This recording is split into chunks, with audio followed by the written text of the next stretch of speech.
Hi, it's Dr. Danielle Mark-Collins, Clinical Director of Dermaface MD, and I am parked on Rodeo Drive, and I have a confession to make. So last week on Sunday, I did a video. It's freezing here, so I'm wearing like an oversized Lakers jacket. It's too warm for the puffer jacket, but it's still cold. So I was parked in this very same spot last Sunday, and I was doing this big whole thing that I'm going to be helping everyone pass their DMV driving test, any foreigners who come over here, and my top tips for driving. And if I'm really honest, like, what a false position for me to take. I'm gonna just confess the extent of the shit show of my driving this week. So last week I was all like, stop at a stop sign, whoever gets there first goes first, no California rolling stops, blah blah blah. Anyway, I was parked here the other day, and then I went over to Rite Aid and I got a protein bar, and I came out and there was some smoke everywhere.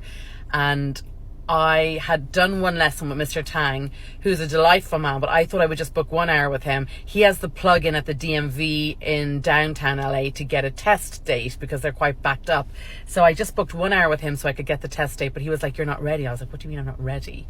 So then I have to book a number of lessons. So when I left this particular spot last week, giving it the whole, I'm going to do a series on driving, it actually has turned into such a traumatic week that I couldn't even talk to the camera about the driving. So I left this particular spot, went to Rite Aid, got my protein bar, came out. Rite Aid is quite the scene in Beverly Hills, by the way. It's always crazy. And I came out and there was smoke. I pulled out 100 feet. There was smoke out the back of my Mini. So I bought a murdered out Mini, a black Mini Cooper, black rims, black wheels. They call it my chiropractor said it's a murdered out Mini. So I think I'm a proper little gangster.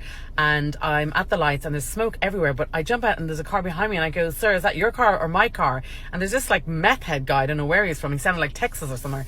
And he's like, I didn't hit your car, lady. And I was like, I didn't ask you to hit my car. Like, so anyway, I was like, you know what, I can't deal with that crazy.